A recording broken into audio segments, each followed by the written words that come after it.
guys. Hope you're doing well today. It's Fred and Sheila with Hatfield, McCoy Museum Adventures and Fred and Sheila Investigates. Hey guys, thanks for joining us. You can see in the background there, that is the car that they have chosen to use to demonstrate on for the experts, for the ballistics, the blood, the reenactment of the ambush. Guys, this is going to be anything but a reenactment. This is in my opinion, everything here, guys, is my opinion. I'm not a ballistics expert. I'm not a blood splatter expert. I'm not an attorney. I spent 40 years as a police officer. And other than that, that's about it. I've got some certifications, but I'm not going to go over them. None of the ones I've got is ballistics or expert witness. And I didn't go through that type of stuff to get that title, so I could use that for court purposes later on in life after I retire to get a job as an expert witness. Okay. That's what expert witnesses do. Expert witnesses are people that you can hire for court trials, the defense, the prosecution, who hires them to give their expert opinion as to what happened, what took place, and try to sway the jury to that side. Now, when they have expert witnesses, the prosecution does, the defense will have expert witnesses or vice versa to alter and counter the other one's expert witnesses. Okay. That's the way it works in court. And then the jury has to believe who they think's telling the truth or who had the better expert witnesses. We're going to start playing this video, and I'm going to be stopping probably every 2 seconds. There's no better way to prove something than to do it at the time that it's going on. There's nothing better than a picture, and especially a video, to prove something that's invalid, that's incorrect. Inaccurate, yeah. Inaccurate. Thank you, babe. And that's what we're going to do. We're not going to be in no hurry on this video. It's sad what happened here. And hopefully the family one day will file several suits and clear their grandpappy's name. And so let's just go ahead and start the video. Okay, I'm going to put it here. She's going to put us way up high. Not having the exact vehicle from 1967 and the exact Just a second, guys. of Buford and Pauline inside the vehicle was conducted in the safest. And You can stop it there. Guys, he's talking about the disclaimer, and he says the ballistics testing in the following videos are conducted with some limitations. This is an expert reenactment, but we do have some limitations. Number one, the actual 1967 Plymouth Ferry was not used. Okay. We don't have the original car. We know that the TBI has lost that car along with all the other evidence from 1967. We'll give them that. It's gone. There's no evidence whatsoever. And especially this 1967 Plymouth Ferry. However, if you'll stop this video right now and go on Marketplace, if you'll go on Google, if you'll go to eBay and type in 1967 Plymouth Ferry 1, you're going to see several come up. Several for sale. They go from anywhere from $2,500 up to $35,000. Some people has redone them and refurbished them, and they're expensive, but they're on there for as little as $2,500. We know they don't have the actual car because nobody knows where the actual car is. Exactly. It's gone. It's demolished or crushed. No more. But would it not have been wise to have, if you're going to do a reenactment, as close as we can to, and be as realistic as we can to to do a reenactment, at least with a 1967 Plymouth Fury. We didn't want to shoot up a collectible car. We didn't want to pay the $2,500, the $5,000, the $8,000. I seen them on there for all kinds of prices. Again, there was one for $2,500. You could have sprayed it down with white paint, and it would have worked perfectly. At least it would have been the same type car as Buford and Pauline was in. So they're saying there's going to be some limitations. We don't have the car. We don't even have a look-alike car. Now, these are experts. We don't even have a look-alike car. We're going to be sitting in a Cadillac. A Cadillac. Now, my question would be, somebody sold, probably, in my opinion, I would say that somebody probably went out and bought a new car for what they sold that Cadillac to the prosecutor's office to do this reenactment, or to the TBI. It's my opinion. Could be wrong. I'd like to know. If you're from Tennessee, this is probably open records request that you could file and see what the TBI or what the prosecutor's office paid for all these experts to do this experiment. How much did this cost? How much did they pay for that Cadillac that we're getting ready to see shot up? Let's see if we paid more than $2,500. Usually you can go to a junkyard. We used to shoot cars up for demonstrations when we go to the shooting range, and we go to the local junkyard, and they would usually give them to us, donate them, just like they do for the Jaws of Life for Rescue Squad or the fire department. And they come back and pick them up after we were done with them. Usually free to law enforcement. But you're going to hear here in a minute where they're going to say they're not even law enforcement. Number 2, no human bodies were shot. Oh, okay. Well, that's good to know. That's a disclaimer that they didn't use real human bodies. That's great. We're glad of that. I think that could have gone without saying, but however, the testing was carried out safely and accurately and realistically. Well, I'm glad they were safe. I'm glad everybody was safe. I know I'm sounding facetious, but when you see this demonstration, you're going to see why. When you see what these experts are trying to sell you, the viewer, you're going to be insulted, I believe. Now, they're experts. They've got that title, expert. And I imagine they might be somebody out here that buys this. There's actually still people out here running around wearing COVID masks. So if you can believe that, in their car when they're driving by themselves. So anything's possible in this world today that we're living in. I won't go down. There's other things that goes on that's unbelievable nowadays, but well, let's go on with this.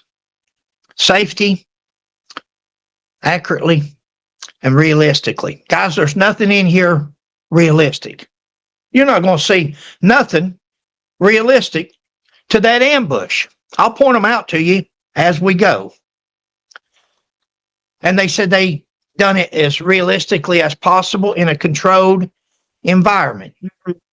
Well, controlled environment, if you want to do it as realistic as possible, put you another car up beside of that car and shoot from. If you want to do it realistically, be on the highway where it took place at. 2 cars are beside of each other. There's a hill there. There's a backstop you could have used. Block traffic off on each end of New Hope Road. Used it.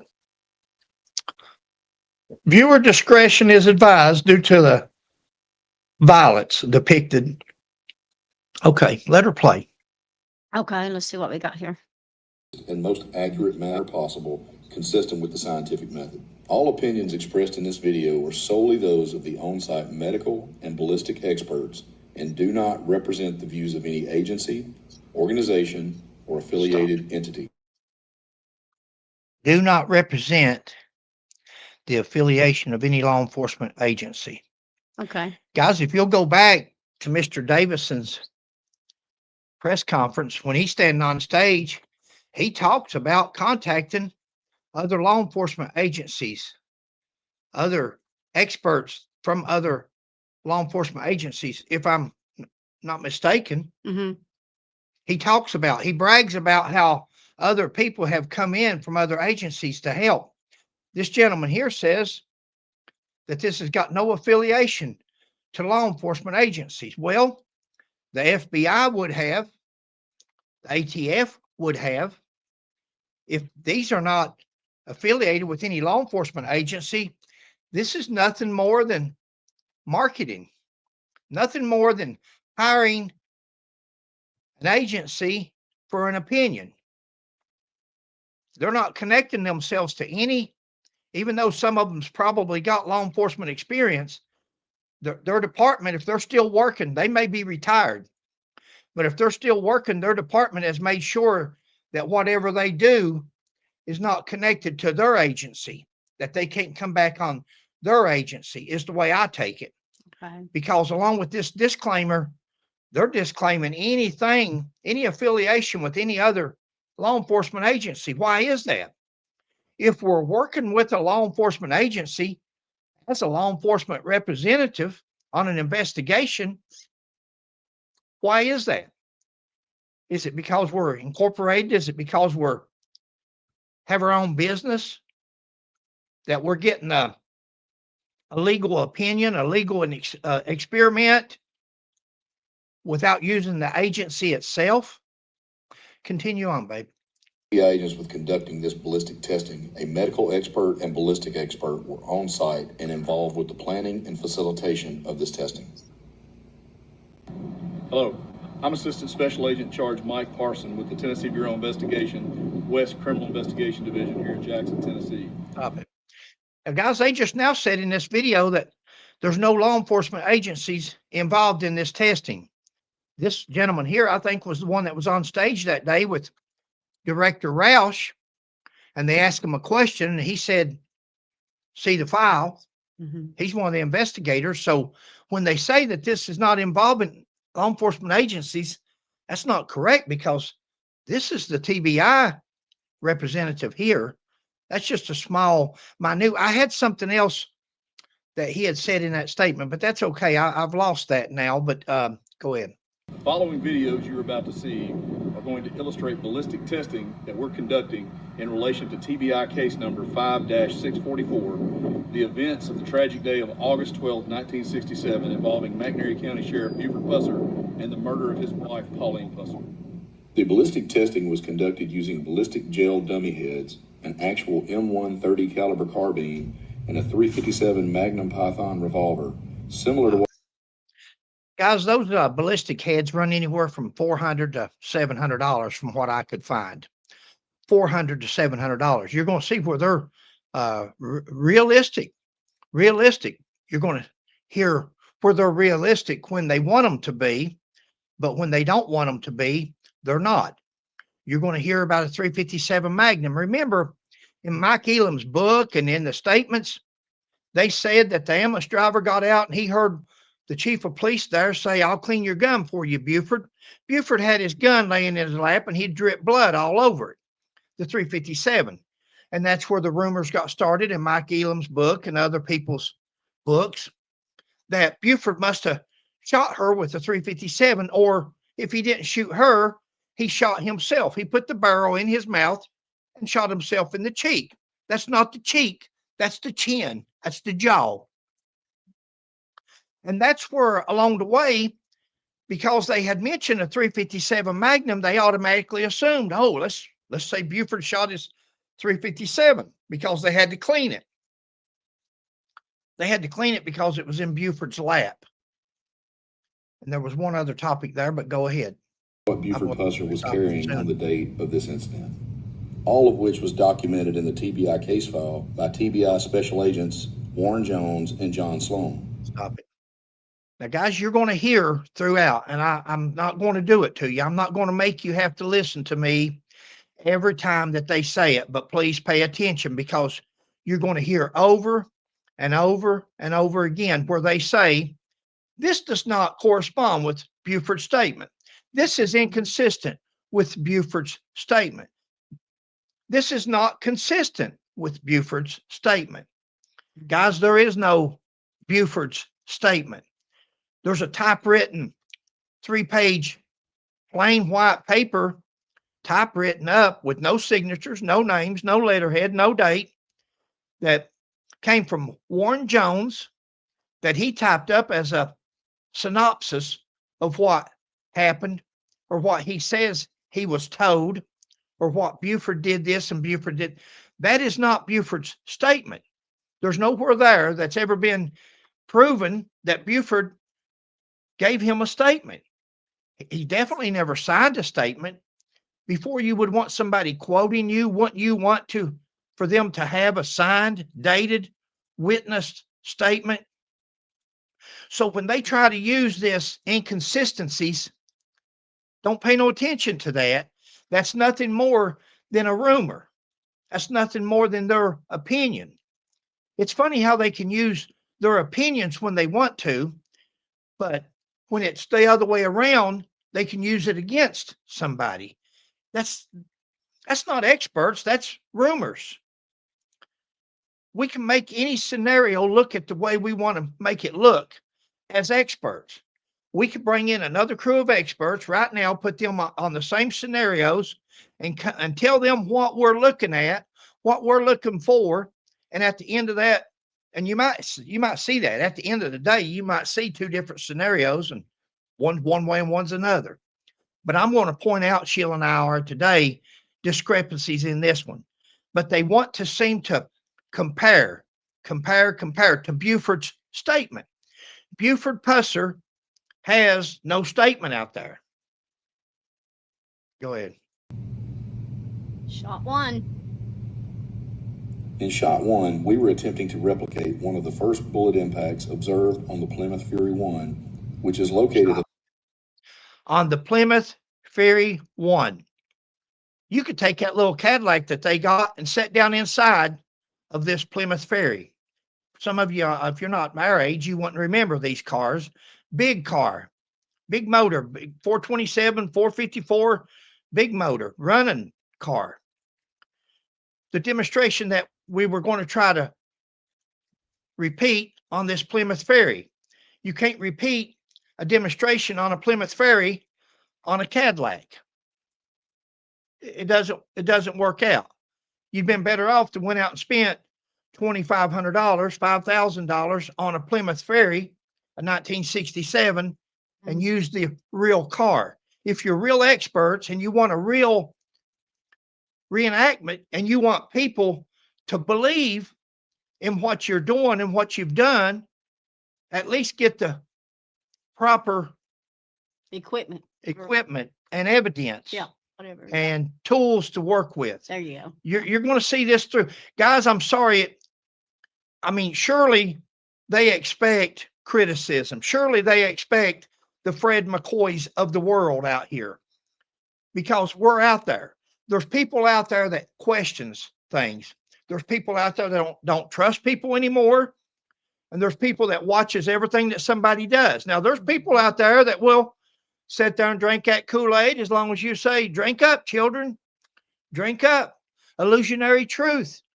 Tell them something enough times. Mike Elam says, if you tell it to them enough, they start believing it. Look at poor old Mike. Mike said it so long, he believes half of what he says. Go ahead. The lower right portion of the passenger side windshield, just above the dash.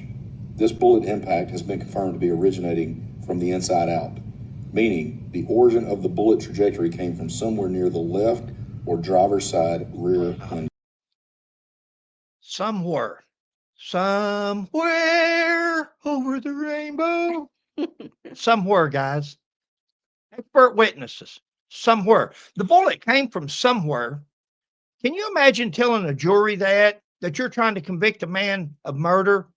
Well, that bullet came from somewhere, and they've got a piece of tape on the front window. My thing is the windshield is not going to be the exact type as in the Plymouth Ferry. Ferry. Yeah, ferry. Ferry. that there's no way you could even match it up at all, even by doing it like this. It's Sheila, going to be totally off. look at this it's not gonna guy be on a correct. tripod, anywhere from 30 to 50 feet away. Yeah, that's not cool. Anywhere Yeah. from 30 to 50 feet away, guys. We're on a tripod. We're not sitting in another vehicle pulled up beside of that one with the gun hanging out the window. Exactly. There's been people protested and said, there's no way Buford and another car could have passed each other. Two cars could have passed each other on that bridge. They're probably right. There's no way for them to do it. They're close enough to pass, just two passing vehicles, much less pulling up beside and shooting on the bridge. How about this guy here? He's 30 to 50 feet away from that car that he's shooting at. How realistic is that? They said they're going to make the test as realistic as they can. This is not realistic at all. No, I agree. This is not a reenactment. A reenactment is somebody sitting in that car, putting another car up against that one, Identical as to what the situation happened. beside of Two it, and him cars. hanging out the window and shooting. That's your realistic, not 30 to 50 feet away. Let's go ahead. You're going to hear more.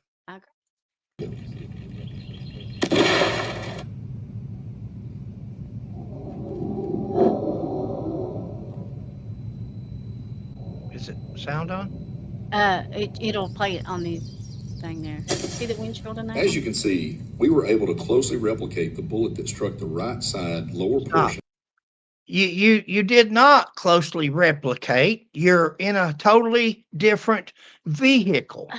Yeah. You're in a Plymouth Fury is longer than that Cadillac. A Plymouth Fury is wider than that Cadillac.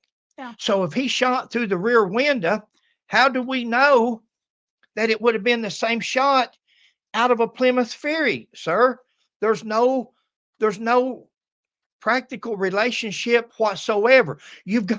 That's like me sitting here telling you, do you guys want a drink of this Pepsi? Would you guys like to have a drink of this Pepsi Cola? That's like me showing you an apple and saying, do you want a piece of this orange? It's apples and oranges.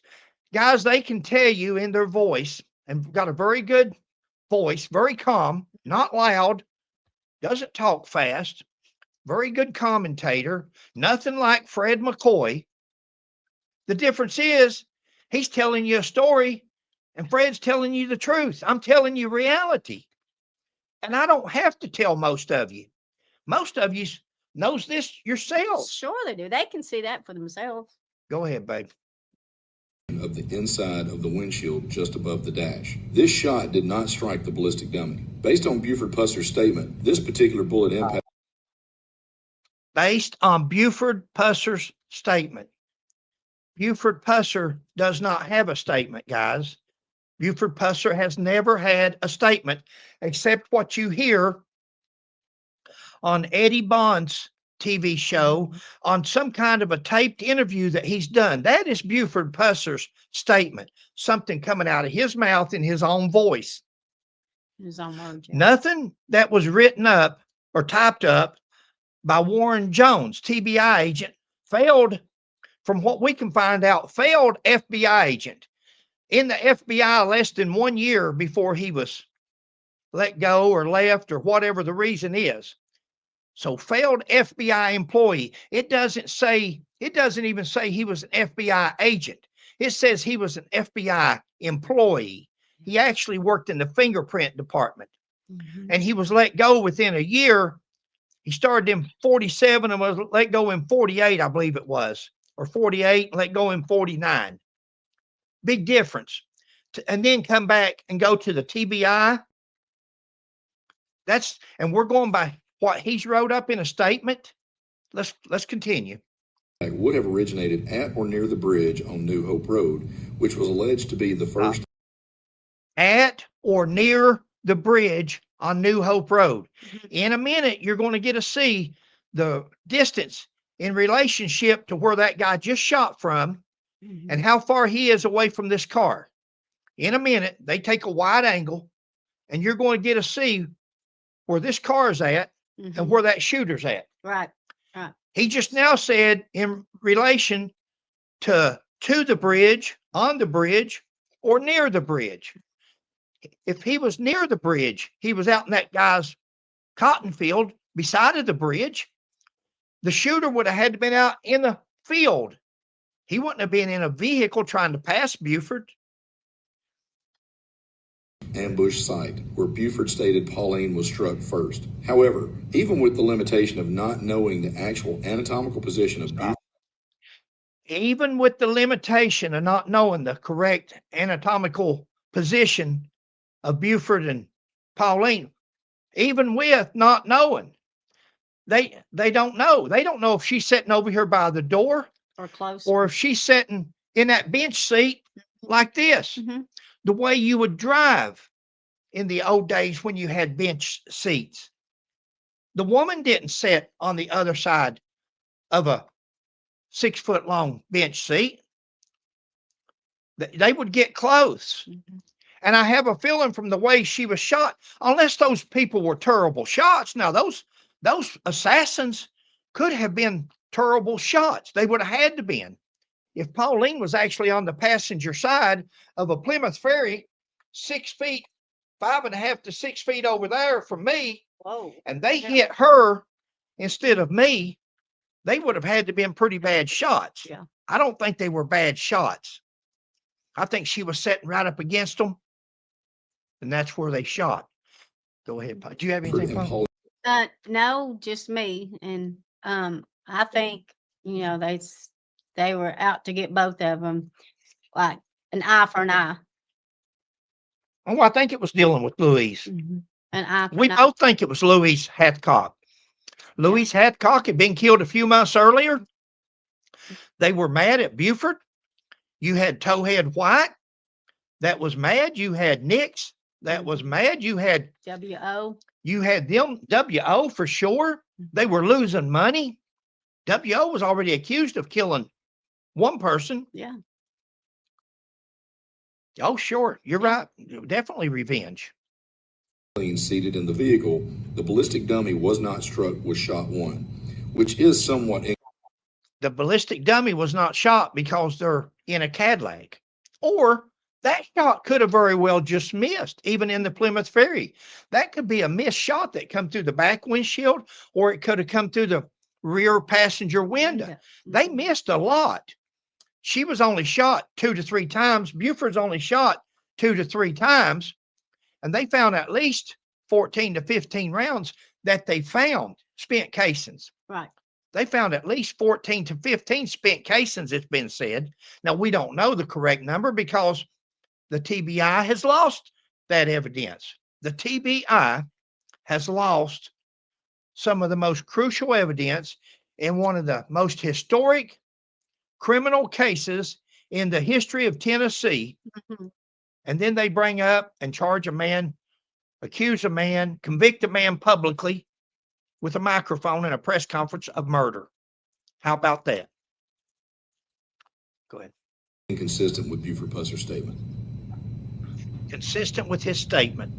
For visual descriptive purposes, For visual purposes, look at the Pauline. Now, some people says Pauline was 5'1". It's been said that Pauline's height was 5'1", but look at her beside of Buford there. She's up above his shoulder. But look at the description they're showing you on the left. Now, Pauline weighed anywhere from 100 to 110 pounds. She was tiny, petite. Tiny, petite woman. Let's see what we got here in comparison. to simulate the height differences between Buford and Pauline seated in the vehicle. Based on Buford Pusser's statement, TBI Special Agent Tyler Yoder, who was 6'5" tall, and TBI Special Agent Guys, if you ever get a chance to go look, and she may even put them at the end of this video, it's according to how long it is, and this may be 2 videos, who knows. Look at that door panel there, how it swoops down into a semicircle here at the back, a semicircle. When you get a chance, look at the door panel on a Plymouth Ferry, how it comes straight down. Square. Kind of. Thank you, babe. Mhm. Square. It's not made, a Plymouth Fury is not made anything like this car here or where Buford would have been positioned in this car. This is the most right off the bat, when they didn't even get the correct car, that should be a telltale sign of what kind of experiment or of what kind of bullcrap they thought they could sell you. Did they really think they could sell the American people, not just Fred McCoy, but other police officers, other attorneys out there? Did they think that they were going to, people was going to be buying this, that the human, I got you. Did they really believe that people would buy that using a different car was going to simulate, or we were somehow going to accept that? Go ahead. Sarah Turner, who is 5'4" tall, were used to illustrate to the Oh, that's okay. That's why they're saying, Pauline was 5'4" over there. Pauline was 5'1", guys, as far as we've ever heard. 5'1". They got her over there as 5'4" because this lady here happens to be 5'4". So they want to make it look like, oh, it must be the comparison. She's the same height. There's a big difference in this lady here and Pauline Pusser, guys. Nowhere near the same characteristics. Without going into anything, nowhere near Pauline Pusser does these two women look like each other or have the same characteristics from the height to the weight. Go ahead. viewer what Buford and Pauline would have looked like. Stop. Guys, did you notice just now? I forgot their names already, but they're out there. They're out there in history forevermore. Whatever her, Sarah Turner, here's Sarah Turner. Keep her name out there because she's famous now. See, she's famous.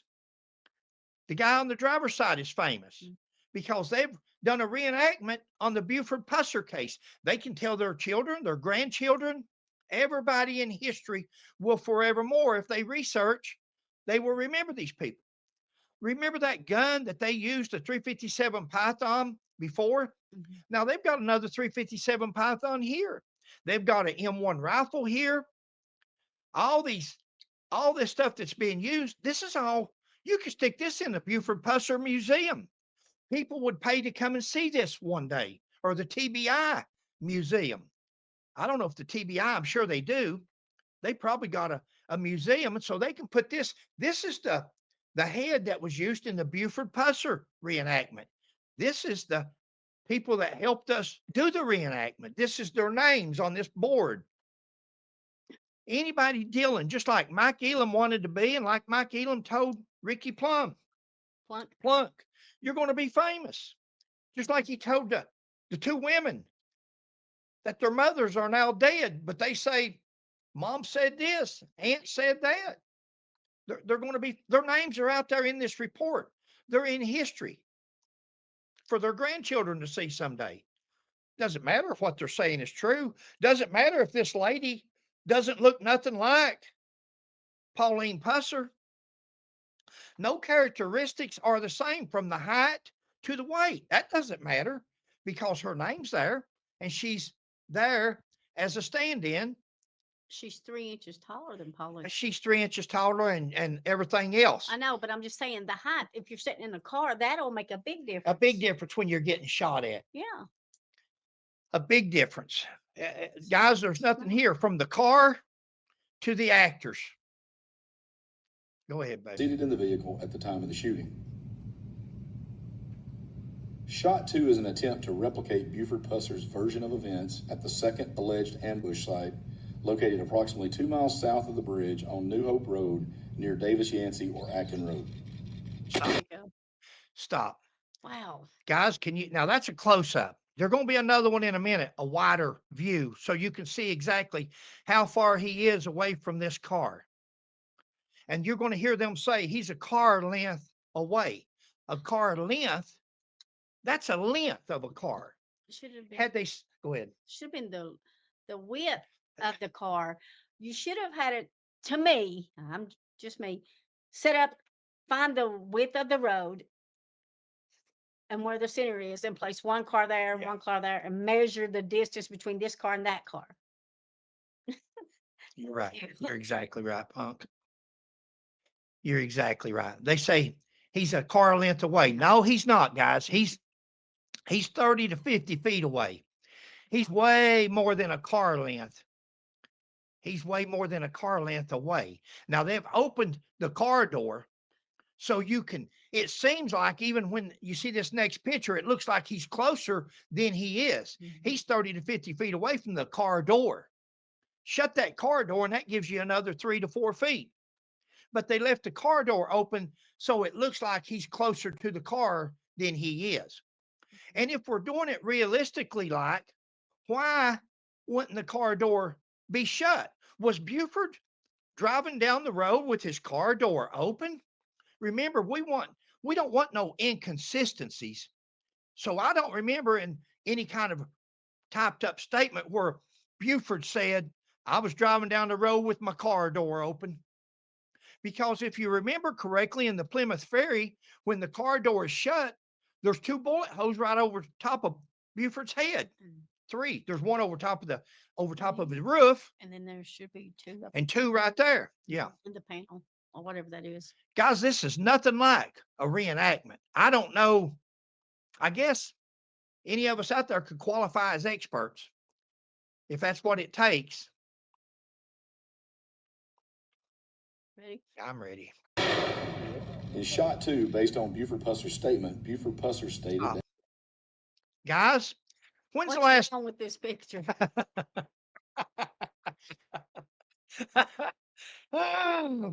What's wrong with this picture? Sheila says.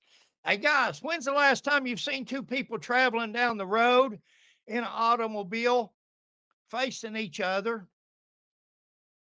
Please tell me how realistic this reenactment is to you. I'm going to tell you why they got them like this for. When you see the next scene, which is realistic, the next scene is realistic. Had they had the dummy for Pauline turned around facing the front like she was facing on that morning, it would have been realistic. Now imagine Pauline turned around facing the front. That's bucket seats. Yeah. That Cadillac was not bucket seats. I'm sorry, I'm talking loud. The microphone is over there, and I'm always afraid they can't pick me Yeah, up. no, but- they can pick you up. This thing will pick up.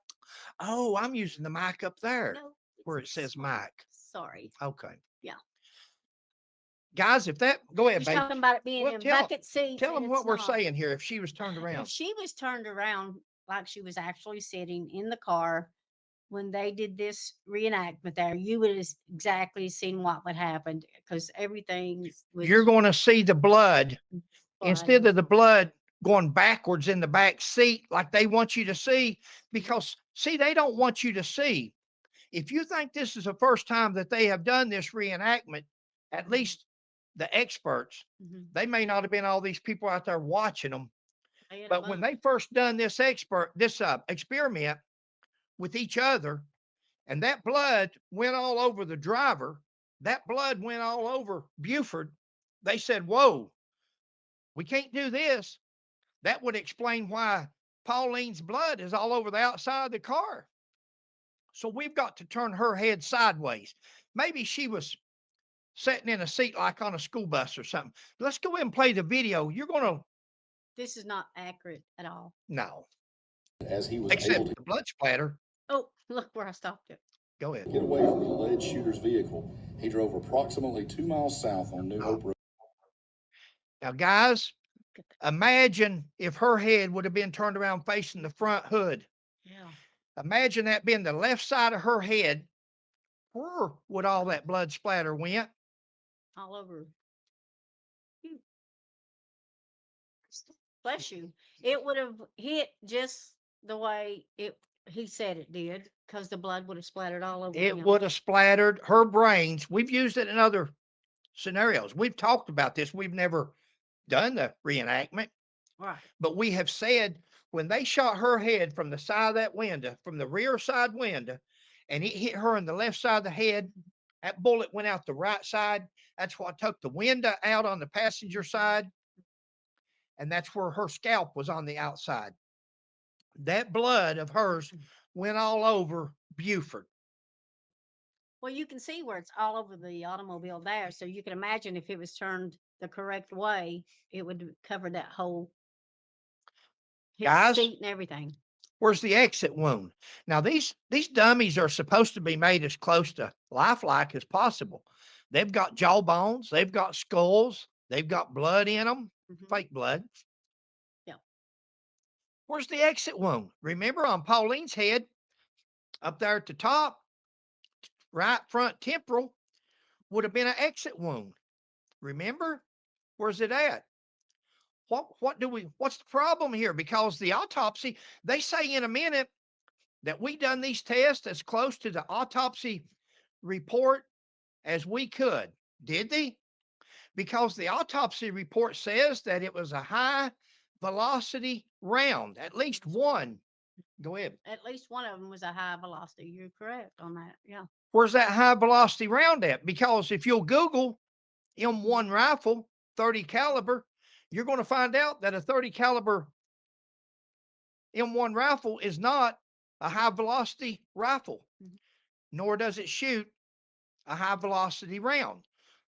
This is supposed to be a replica, reenactment. Where's the exit wound? On the side of her head. It's plain as it's clear. It's still there. If it was really like that, that means we would have a bullet inside of that head there. Inside that dummy right there, there's going to be a 30 caliber bullet because it did not exit the head. So many things.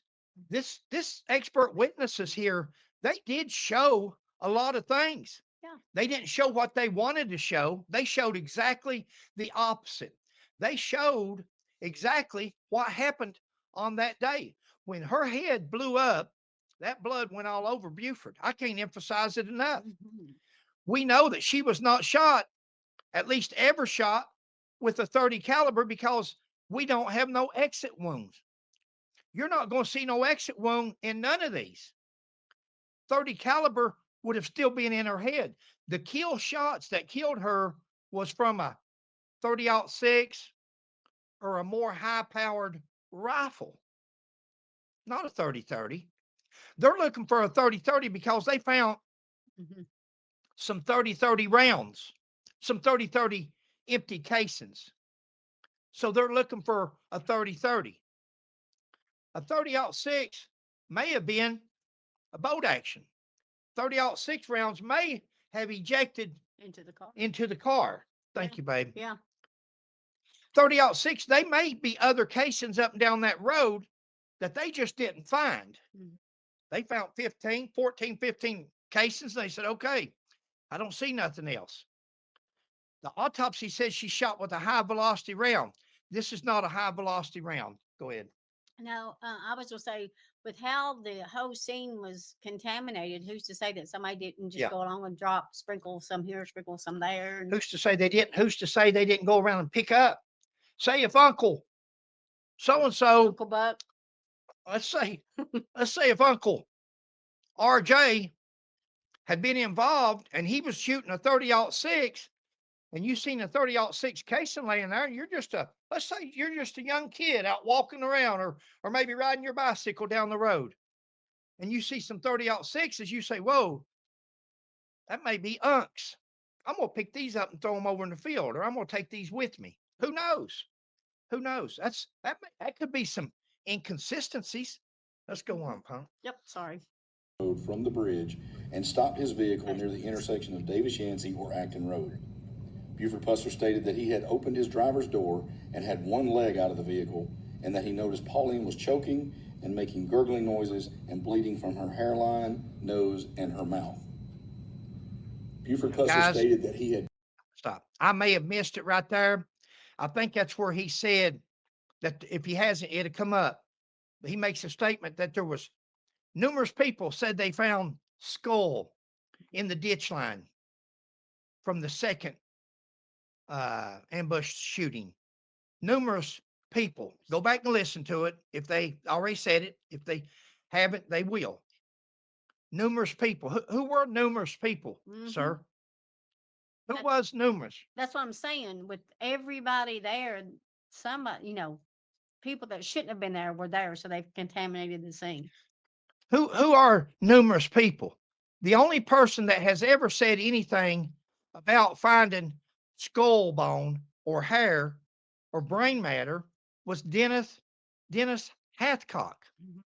Dennis, and he told Mike Elam, are these people getting their statements mixed up with what's in Mike Elam's book or what's on his podcast, where Mike Elam has repeated and said that they found brain matter or they found a skull, right? Right.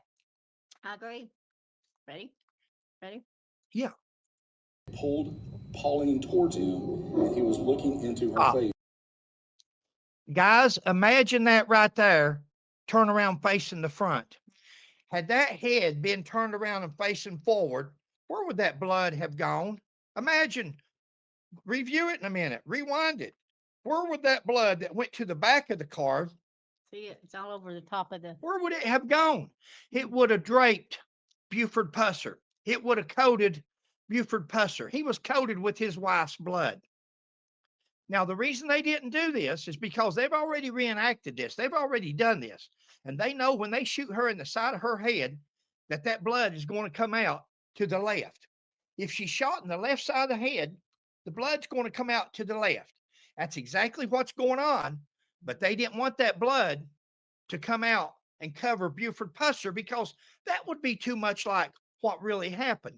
That would be too much like when he gets out of the car and he goes around the front of the hood and he goes over to check on Pauline. He's dropping blood all over the hood and the windshield, and it's her blood.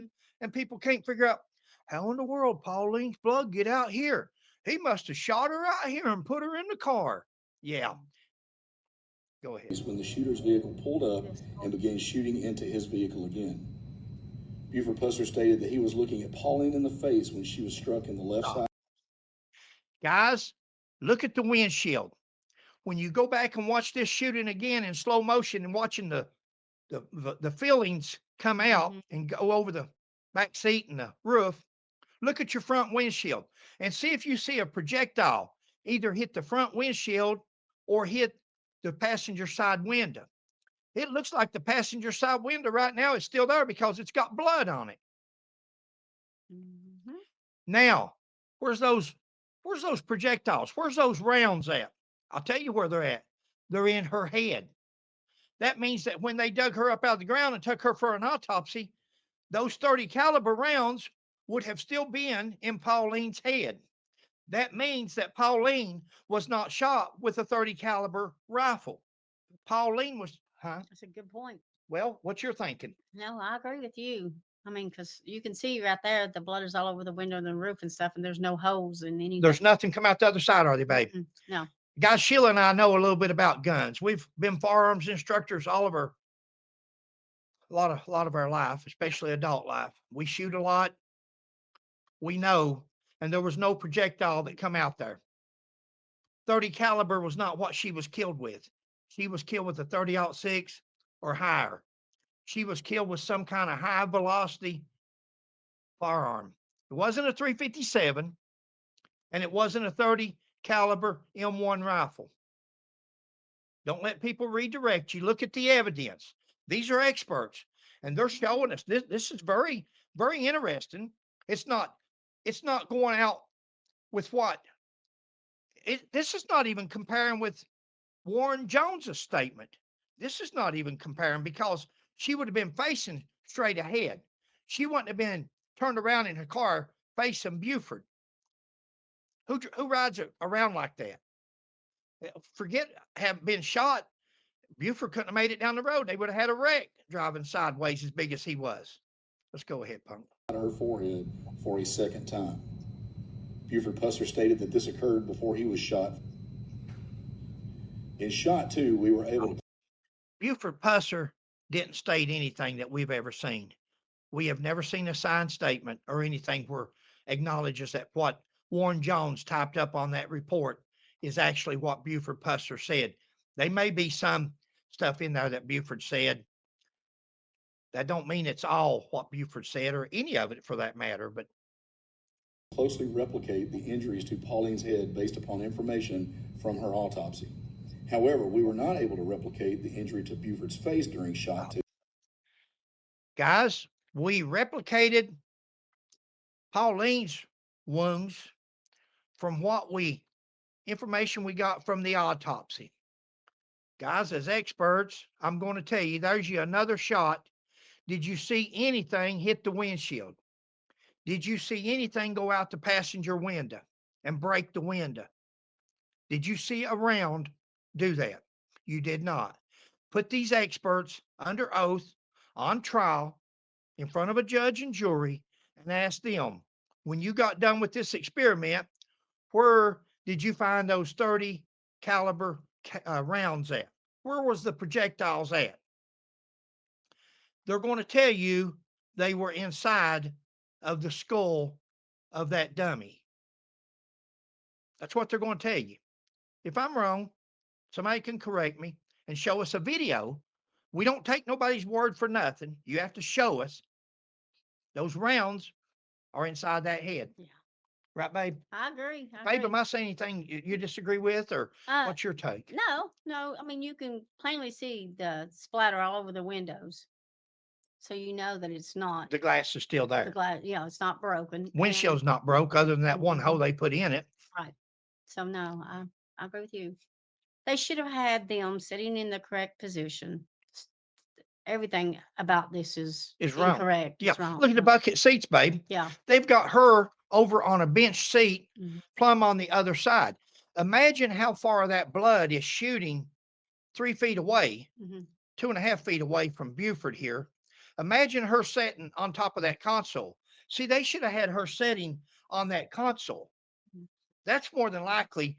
Two people's getting ready to go on vacation the next morning. You ever get ready to go on vacation and you're getting ready for your trip and you're all excited, you can't sleep, we all have. It's like the first day of school the next day. They can't wait to get on the road and get on their journey. And another thing is, I just noticed Okay. the seats are laid back. They had to lay them back in order to put their stuff in there. Look at you. So that is another misconception or whatever you want to call it that doesn't match up. I see that now. In order to put those cinder blocks on the seats. Yeah. Buford's would have probably been back. Well, babe, it would have been one huge seat though. It would have been a bench That's what I'm seat. saying. That's another. But remember, in the old days, you probably don't. Sheila's 7 years younger than me. But in the old days, you didn't have the back of your seat, guys, that lean forward and back like we do now. They were straight up and erect. Now you could adjust your seat forward and backward. But back in them days, the back of the seat didn't raise or recline. You couldn't do that. So those seats are reclined back, where a bench seat in a car would have been erect. It would have been straight up and down. Look at that's where a Plymouth Ferry would have came in at, because it would have been the correct seat from 1967. Sheila, very observant. Thank you. And you're exactly right. Ready? Yeah. Because to replicate Pauline's head wounds, based on Buford Pusser's version of events, the ballistic gel dummy simulating Buford's position in the vehicle was struck in the right shoulder or right clavicle. Guys, I don't know if you're hearing what they're saying or not, but they're saying the way Buford was sitting in that vehicle, he was shot in the clavicle. Well, no wonder. He's turning around facing the passenger door. He's turning around facing the passenger door. Since when does somebody drive a car sitting sideways? I can't. Some other experts, another group of experts out there is going to look at this. This report here is probably going to go down in history. Everything about the Buford Pusser case is going to go down in history, because you can tell that the narrative, instead of just doing it, turning this dummy around here, facing the steering wheel, facing the front of his car like we're sitting, instead of turning him around facing like he should be driving the car, they've got him turned sideways and trying to tell you guys that instead of hitting him in the chin, they hit him in the clavicle. Well, no wonder. His chin's. Go ahead, babe. I don't have to tell you. He didn't have any other wounds in his body except to his face. We don't have to tell them. They know it. Area, they know and it. Not in the left side of his face, jaw, or chin. The information revealed from shot 2 is also inconsistent with Buford Pusser's statement. Boys, stop it. If you've ever heard spoken into history, guys, this is about the best example you could ever get. When you're sitting there looking at something with your own eyes, this is illusionary truth. Mike Elam could relate to this. They telling you enough times, inconsistent with his statement, and they got the dummy facing the passenger door and wondering why he wasn't shot in the chin. Go ahead. Shot tests 3, 4, and 5 were tests to determine if it was possible for Pauline Pusser's brain matter, portions of her skull, and hair to be ejected from the vehicle as a result of her being shot in the head while inside the vehicle. Numerous witnesses at the second alleged Stop. Look how they got her head. Numerous witnesses Oh, sorry. at the second shooting scene said that they found bone and skull in the ditch. Numerous witnesses. The only person that's ever said that was Dennis Hathcock. The only person. How he happened upon the second shooting scene when they hadn't found it, when the cops didn't know nothing about it. He was just out riding around.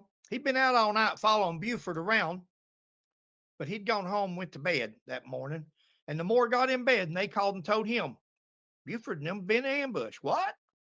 Who is they? Somebody had called. I seen in an interview where they called I was just his curious. friend that he'd been out with all night. They'd followed Buford around all night. Just so happened on this very night that very morning of the ambush. And then he just so happens to park his motorcycle, puts the kickstand down, and when he does, he looks down the ditch, and lo and behold, if that ain't half of Pauline's head laying there in the ditch, hair and all. And then he looks, and there's casings up and down the highway, empty casings. He was there. He was there. There's a picture of him as a young boy right there at the car. He's leaned over in. He could have gotten the car and drove off had he wanted to. The cops was just. This is TBI. TBI screwed up back then, and they screwed up now. That's all you can say. This is why the TBI didn't want the FBI involved, and they didn't want the ATF. They knew what they were trying to sell, and the ATF. That's why you've got paid expert witnesses instead of professional law enforcement agencies, government, federal agencies that will do this for you for free. The FBI would have went and got a Plymouth Ferry. The government, they would have funded it. They would have got the rights. The FBI would have said, guys, we can't do an experiment like this. We can't do a reenactment with a Volkswagen instead of a tank. We can't do a reenactment. Go ahead. Is the window there down? Where at? I can't tell if it's down there if they've shot it out by now. Now they're doing other shootings throughout the day. Okay.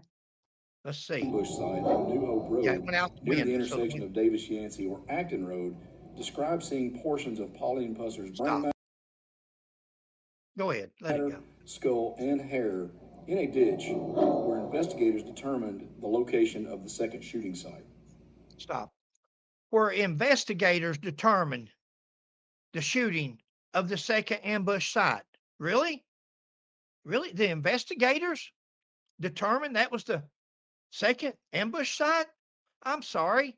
I thought I heard Dennis Hathcock say that he went back down to the bridge where there was a deputy sitting there and told that deputy, was you with me when I heard that? Yeah. And he tells the deputy, place. He said, yeah, you're at the wrong place. Up here's where it happened at. They didn't believe him for a long time. They didn't even go up there for a long time. So get your ASS out of here. But he says the investigators found it.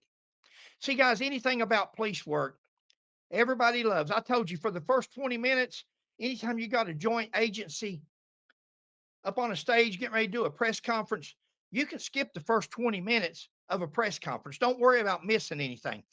Because for the first 20 minutes, when there's multiple agencies involved, the first 20 minutes is, hey, FBI, you done a great good job. You did too, ATF. Hey, how about you, police chief? Hey, sheriff, come over here, get in this picture. Hey, U.S. Marshals, hey. And they're all great. I'm not putting these guys down. We need law enforcement, We sure do. but we don't need these kind that's out here trying to make a name for themselves or build up their businesses or build up their corporations or build up their egos or stealing Buford Pusser's glory for their own. Why do we have to make one person look bad for Sad. us to look good? Sad. And at least give them the benefit to stand up. Somebody says about me with Roush and Davison, at least they're alive. At least they can defend themselves. They can't defend against this because it's too easy to tell what they did. But at least they're alive and they can try to defend themselves. Buford Pusser is dead. He's been accused of something that he can't defend himself from. Go ahead, baby. Shot test 3 and 4 failed to demonstrate that a 30 caliber carbine fired from a car length distance could have caused. Stop. There you go. That's not a Carling distance. That's a car over a car. That's a car length and more, ain't it? That's a car length or more from the edge of the door. Look how far away he is from that car, guys. Tell me, you could park two cars, like Sheila said, you go by the width, Yeah. shut that driver's door, and pull two cars up there side by side. This guy's plumb over here in a field away from the car shooting a rifle. And then they say that it didn't do the same damage, that it would have had to been up close. It would have. The guys, the people in the car that was doing the shooting were up close. Yeah. They were right there Yeah. at their doors. I mean, that's close. Imagine that door where that car door's open at. Yeah, That's about probably where the other car was beside of them or closer. exactly. Exactly. Guys, This does not add up. no, this is not what he's talking about a 30 caliber round. He said the 30 caliber. We know it's not 30 caliber because the 30 caliber is not going through the head. It's remaining in the head from what we can see. The skull. Go ahead. Caused Pauline's brain matter and portions of her skull and hair to be expelled from inside the vehicle to the roadside ditch. The findings from shot 3 and 4 tests highlight inconsistencies in Buford. Inconsistencies, guys. Well, either there wasn't a second ambush shooting or it had nothing to do with no kind of statement that Buford gave because Dennis Hathcock says that he found her skull in a ditch along with a bunch of empty casings out on the road. So do we believe that Dennis Hathcock that was there, that was riding around on his bike, motorcycle, that he found her skull and that he found, because somebody went and showed her where it was at. Buford was on his way to the hospital, either to Selma or to Memphis. Buford didn't come back and show them where this happened at. Buford couldn't talk. That's right. So Dennis Hathcock showed them where this second shooting scene was. He says it don't add up with what Buford says. What? That her skull was in the ditch? How did he know where the skull was at? Did he get her out of the road, out of the car on the road and shoot her? If he did, they wouldn't be all that blood all inside the car because it would have been in the ditch. Mm-hmm. It'd been on the side of the car, on the outside, on the doors or whatever, wherever. But yeah. Inconsistent. Mm-hmm. They're telling you what they want you to believe. This is not inconsistent. I don't think it's inconsistent with Warren Jones's type statement, what he wrote as Buford. I go ahead, babe. Buster's It's version too. of events. As a result of shot test 5, the most accurate replication of Pauline Pusser's brain matter, skull fragments, and hair being expelled. Stop. Now, Buford's got a pistol on him. He's going to bring an M1 rifle and shoot her inside the car as big as he is. And now he's got an M1 rifle. He's going to shoot her in the head. She's not resisting. She's not fighting. Remember, there was nothing wrong with her neck, nothing wrong with her teeth, nothing wrong with her extremities. Everything about her was normal according to the autopsy. Even the nasal fracture that they say was there was healing or healed. It was from the past. There was nothing from that day. So what'd she do? Just go out there and say, hey, Buford, won't you go ahead and de-life me? He didn't do that. Look where this man's with this M1 rifle trying to give you a visual. So you'll have that visual in your head and you're thinking, yeah, Buford shot her from there. Now Sheila's got a point. Probably going to tell it. Go ahead about the rifle and the distance from over here in the other car. No, you go ahead. Sheila's got a point earlier when she was talking about had that car been up against their car, that would have been take 3 foot off for that rifle and have that rifle right up against Buford's car, right up against his window, or right up against the back window, the passenger window, and shooting around. That would do that. Right. They're showing you things here, hypotheticals. Well, he's putting the M1 at the base. And look how she's turned with her head towards the I window. wonder, And so I wonder if that shot went through. don't I wonder if that 30 caliber, is it done shot yet? Has he done I shot? think so. Guys, I'll rewind it later. I don't want to do it here and mess the video up, but everybody rewind it right here and let's see when he shot this round, if it went through the window glass or if it exited out the other side. Let's see if it's got an exit wound. Did the 30 caliber even exit from this close of a distance? Wouldn't that be something if it didn't? If it didn't exit from here, it definitely didn't exit from being shot from a car next to us. Go ahead, Punk. From inside the vehicle into the roadside ditch. We know Occurred this when a didn't round was happen. fired from the 30 caliber. This is a hypothetical because somebody heard somebody tell Buford, if they heard it, that I'll clean your gun for you, Buford. He had blood all over his gun between Pauline's head bleeding and his jaw gone. He had blood on it. That didn't mean he used it on nobody. That just means he had blood all over his gun from laying it in his lap, probably when he was riding around looking for somebody to kill. Go ahead. Carbine into the back of the ballistic gel dummy's head at close Now range. that looked like This that may have come trajectory through. and point of impact are consistent with findings documented in Pauline's autopsy. In comparison, a close range shot from the .357 revolver did not generate sufficient energy to expel similar biological material into the ditch. Medical. So much for her being shot with a .357, guys. Exactly. So much for her being shot. Now, they're not going to tell you that. They're still going to leave that out there, but he just said it wasn't consistent with shooting her brains over into the ditch or her skull. And another thing is, as again, just me. Wouldn't she have what's it called, stippling or something? If they put it, if you Powder shot, burns, yeah, of course. like that. Of course. Did they say anything like that in the autopsy? No stippling. Remember, they said no stippling, no powder, no Exactly. 2 or 3 things. They Yeah. said that in the autopsy.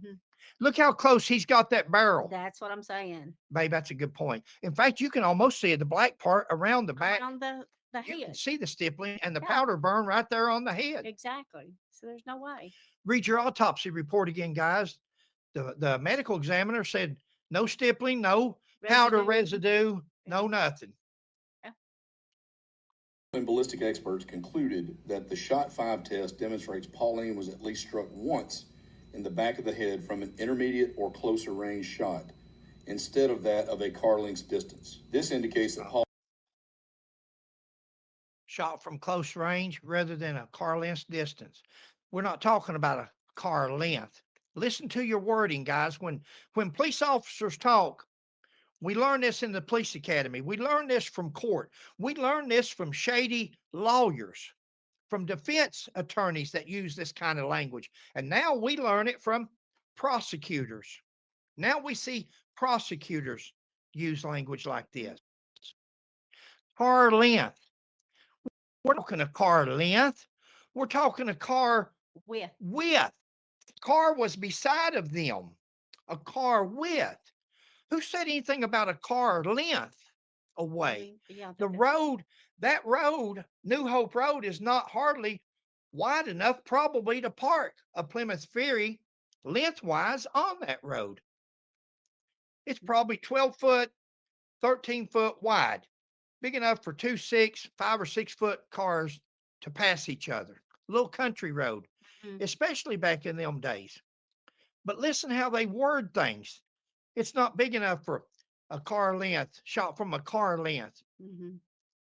Wouldn't be a car length. It would be from the passenger door of one car to his car, right up against his car. Here's Buford Pusser. Right. And here I am. shooting as you're passing by.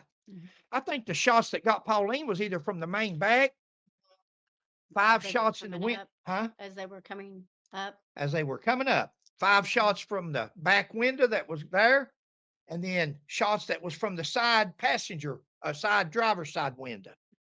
Yeah. Pauline was shot either inside the vehicle at that distance or outside the vehicle at the same range, both of which are inconsistent with the statement made by Buford Pusser regarding the Never a statement made by Buford Pusser.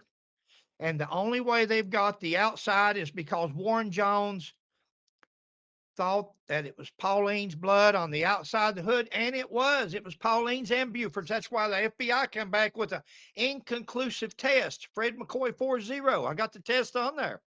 Inconclusive because Buford's blood and Pauline's blood was mixed together. So, and she was a. By the time she blew all over him, and then his chin's blowed off, and he's leaking as he's going and coming back to get in his car to drive off, he's dropped blood. But these people that want to read into something and make this big case on Buford Pusser because it's going to make them famous, they can say, well, she was shot outside. Look at Dr. Revelle. He opines, in his opinion, she was shot outside the car and moved in. On what authority, Doc? On what evidence do you make that claim in a court of law in front of a jury? That's going to be so great when we hear these expert witnesses explain. This will be a 3-month trial because every little frame that's going on here, they're going to get to explain how this happened. How did you say, how was this even relevant to anything? First of all, where's Buford's statement you talk about? Please show us Buford Pusser's statement that you say that you're going by. That's the first thing. Buford's statement. Buford Pusser didn't have a statement, guys. That's Warren Jones. That's a narrative that he wrote out in his little mind. Go ahead. events at the second alleged ambush site. Well, In she- shot 6, Oh. investigators and experts were trying to determine if the injury to Buford Pusser's chin was caused by a .30 caliber carbine or a .357 revolver. In Buford Pusser's statement, he said that Pauline had already been shot twice in the head before he was struck in his left chin or jaw area, which knocked him down in the car seat. Look how they've got him facing, guys. Look how they have him facing here. Go ahead. Until That's he why you're came going to to drive a a few car. minutes later and observed the shooter still pointing the .30 caliber carbine. Well, I can't do it. He's getting ready to say here there was no proof that Buford Pusser was ever shot in the jaw, that his jaw came off or anything like that. Even though P.D. Plunk said he found some of Buford's jaw out in the field, and they said in the hospital report, which is also at the museum, Is that the ambush museum? that he took 2 teeth out, pulled 2 teeth out, I and a know. piece of his jawbone, either at the hospital or on his way. At the hospital. At the hospital. That's what the nurse report wrote. A piece of his jaw and 2 teeth come out. This gentleman's getting ready to tell you none of his jaw was blown off, but yet look in this picture right here. You see them 2 white pieces of something, cartilage? That's a jaw. That is a jaw. These heads are made. That's why they're so expensive. They're made realistically. That is cartilage that is supposed to simulate, and that skull is supposed to simulate a real human skull and a real human jawbone and chin. Well, you can see it flying through the air. If you'll look, you'll see them 2 white pieces. That is part of that dummy's jaw. If it's going to blow that dummy's jaw off, why would it not blow Buford Pusser's jaw off? Go ahead, Pun. Rifle towards him when the rifle appeared to have jammed, and he made a lunge at the rifle and actually grabbed the rifle barrel before the shooter's vehicle sped off. As a note, Buford Pusser's jaw was not blown off as some believe. He actually sustained Buford Pusser's 2025, guys. News Bulletin 2025. This 30 to 40-year-old man says that Buford Pusser's jaw was not blown off. This man was not even alive when Buford Pusser was shot. and his wife was killed. This man was not even alive then. But he's telling you for a fact, Buford Pusser's jaw was not even blown off. Yet, you're seeing this dummy. Why are they using these dummies for then? What's this experiment for? This is nothing. This proves nothing. If these dummies are not realistic, why would you use them for? Why don't you go out and get some better dummies so we can see what it would do to a jawbone? Because these are the best that's on the market. These are the best that's on the market, guys. That simulated a jawbone, and his jawbone flew through the air, contrary to what this young man wants to tell you by word of mouth. He just spoke that into history. Nothing more. Huh? Speaking in history. Good. Ready? Yeah. A large gaping flesh wound near his left chin or jaw area, and he received no bone structure damage to his jaw other than losing a couple of his bottom teeth, which he pushed out himself while at Baptist Hospital in Memphis. Push the teeth out along with bone, along with a piece of bone. What other bone do we have in our mouth? Where does any bone come? If it's not teeth and it's another substance, what is it? That's hard. It's not a gum. A gum is soft. Our teeth are anchored into our jawbone or our chin. Mm-hmm. But he tells you again as a fact. He wants to make sure people doesn't think that Buford had his jaw. He only went for 18, at least 18 reconstructive surgeries. He was only in the hospital for 18 days. He'd only had to reconstruct his whole face. Mm-hmm. I've never seen nobody that tries so hard to discredit. There's that Cadillac, guys. Yeah. There's your Cadillac. And I would say, like Sheila picked up on this, that paper that's across the hood, I would say that's how they done their blood splatter test on the hood. They use paper to use a blood splatter test, a paper. How does paper simulate how a blood would splatter on cardboard or a grocery bag paper, brown paper bag? If you wanted to really use something, you would have used the white hood of the car, not paper. But that car, that still wouldn't simulate the blood splatter because that's not a 1967 Plymouth Ferry about 9 months old. I don't know what year this Cadillac is, but surely it's not 9 months old. Buford Pusser's car was only 9 months old at the time that this took place. It was new paint job, new wax, new, beautiful probably. This car here's an older car. Surely they're not shooting up a new 9-month-old car here. We're almost done, guys. During shot test 6, investigators and subject matter experts determined that the wound pattern most consistent with Buford Pusser's documented. Did you see the jawbone, guys? Those two pieces you seen flying there was bone. That was actually jawbone and chin from this dummy. But let's go ahead. He's going to say that it's realistic. Go ahead. Left jaw and or chin injury was produced using a .357 revolver. Based on the analysis of Dr. Mike Revel, TBI medical consultant. Based on the results of Dr. Michael Revel, that's the one that's got the ad as expert witness that if you're not satisfied, he'll give your money back. They must have been satisfied because they kept them. They're using his assessment. And he says Dr. Revel says that he put a .357 in his mouth or around his mouth there. We'll listen to it. And shot himself with a .357 Magnum, guys. And again, unless that dummy has a mouth open, that's still not accurate because it's got it on the outside of the dummy's face. Yeah. So it's still not accurate. No. It's wrong.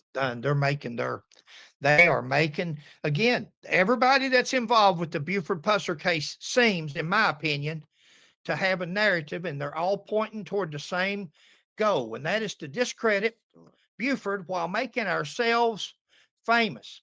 How would you like to be one of these expert witnesses and put on your credentials now? Worked on the Buford Pusser case, was one of the experts who uncovered the Buford Pusser murder. You can't buy this.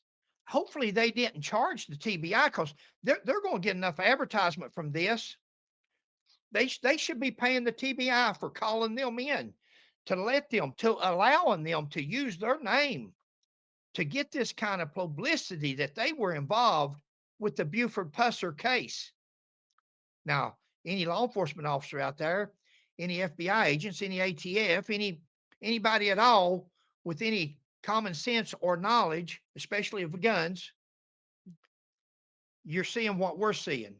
Anybody with any common sense, when you have two people looking at each other in a car and the car's driving down the road, you know that's not practical. This is anything but a reenactment, guys. This is a illusionary truth.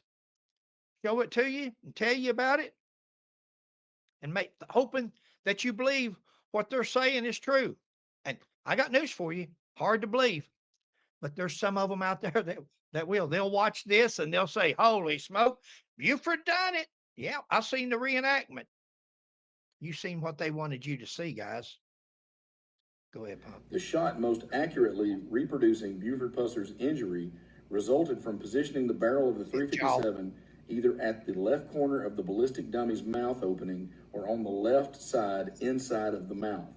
Inside In this position, the barrel was pressed into the soft tissue in the left inner cheek and directed away from the mandibular bony structure. Stop it here. Guys, anybody that's ever shot a gun, please tell me. Anybody that's ever shot a gun, a 357 Magnum, don't worry about the bullet. Don't worry about what the bullet would do. Recoil. The recoil, but The pressure from I hadn't even thought about the recoil, babe. That's great. Recoil would. Imagine going up against the roof of the mouth. It would have knocked everything in the top of his mouth out.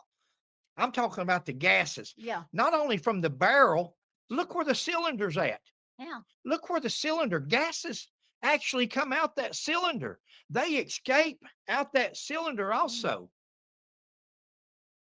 Go ahead, Pop. Dr. Revel concludes that this mechanism of injury is consistent Dr. with, Revel. and in his opinion, actually caused the trauma sustained by Buford Pusser. The videos you have just watched show TBI Wow. agents and subject matter experts applying the scientific method in an effort to address questions surrounding Applying scientific methods. Now, this is Fred McCoy's opinion. I don't want to applying scientific methods.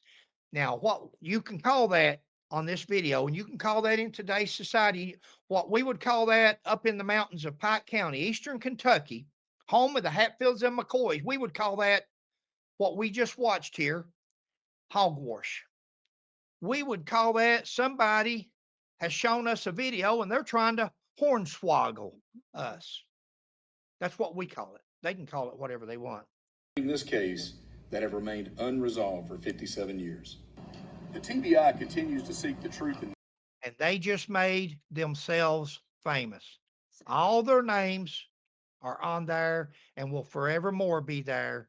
And they made themselves famous. Now, Mike Parsons just now said the TBI seeks the truth. We'll continue to seek. I would have to disagree with you, sir. I would have to disagree. The TBI in this case is there to, in my opinion, to seek a narrative and correspond and let everybody come together with one goal. One goal. Make themselves famous and dishonor a dead man. Let's forget about Buford Pusser. Dishonor a dead man. Go ahead. this case because Pauline Pusser's life mattered. It's the mission of TBI to ensure that guilt shall not escape, nor innocence suffer. Stop. Guilt shall not escape. Really? Really? Sad organization, guys, in my opinion. In my opinion, it's a sad, I can't believe that it's called a law enforcement organization because it's sad. That prosecutor is sad, and Mr. Roush is sad. And if these guys don't stand up someday and say what happened and what the narrative was and everything that came about to bring this about, they're sad.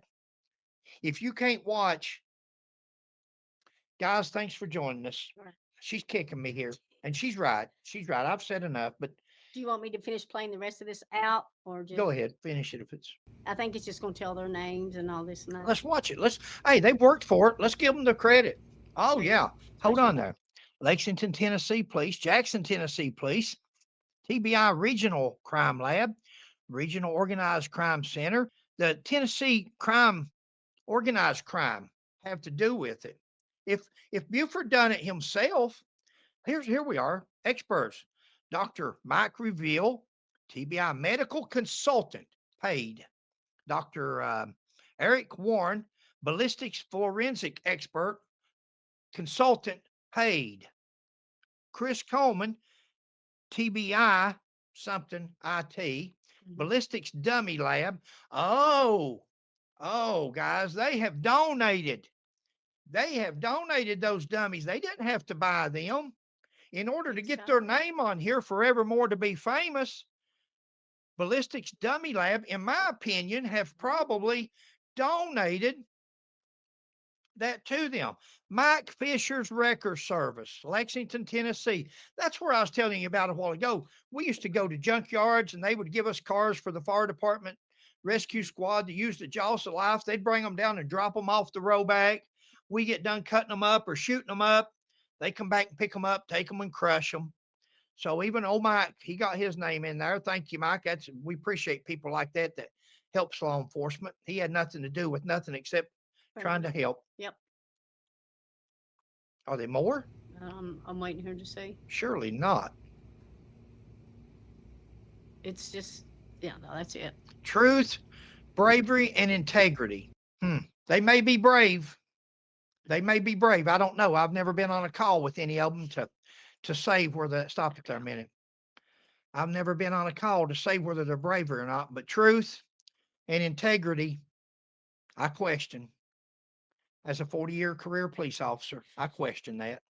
At least out of the ones that's involved in this case, I question it. Bravery, I don't know.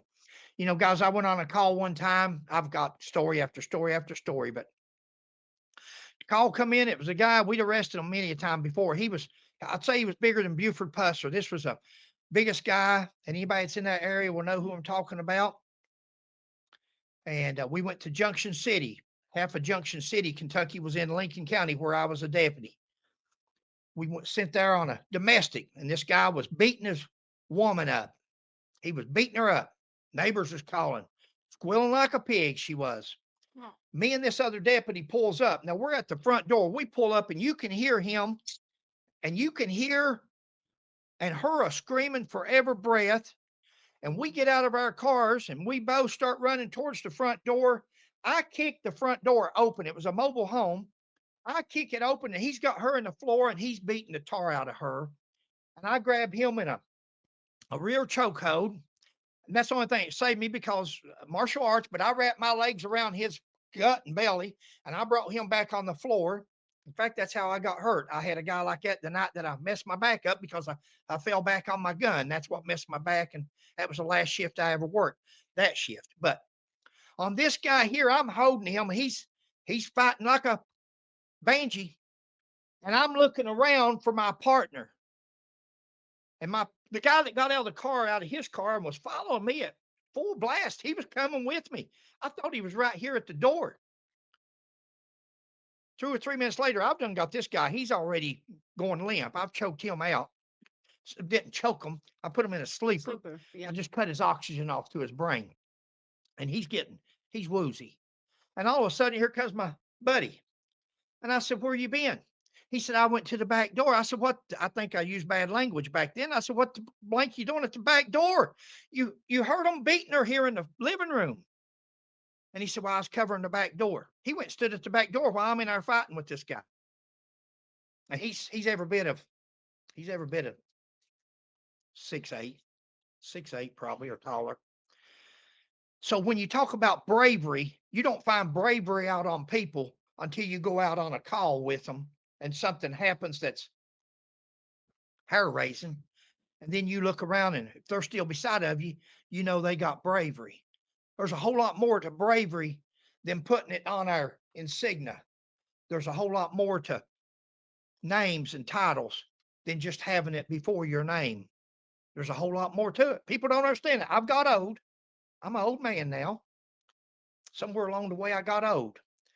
Somewhere along the way, all this stuff I learned throughout the years, I'm looking back on it. I'm thinking, wow, what's happened?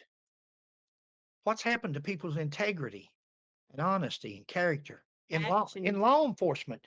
Actions speak louder than words. in law enforcement and prosecutions and attorneys and governors. I've experienced it all, guys. Hmm? I've experienced it all. There's Yeah. You're up, baby.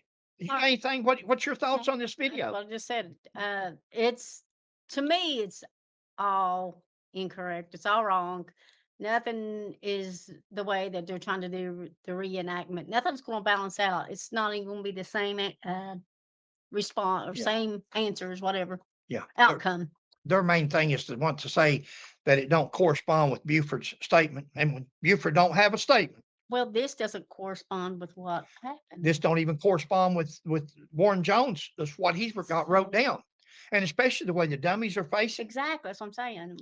the distance that he's shooting from, Length. And they're not even trying to hide it. They got their tripod set up 50 feet away, 30 to 50 feet. I'm not there. I can't tell, but no difference in me assuming and saying things anymore. I've learned that if a prosecutor can do it and the TBI director and all these experts, I guess if they can allege or don't make it right. I know that. I'm trying to stay straight. You're right.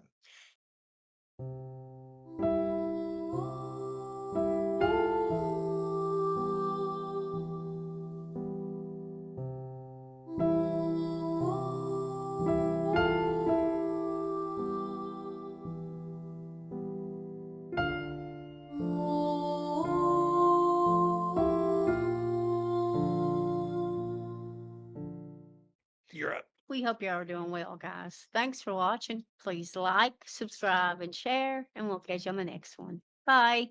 God bless.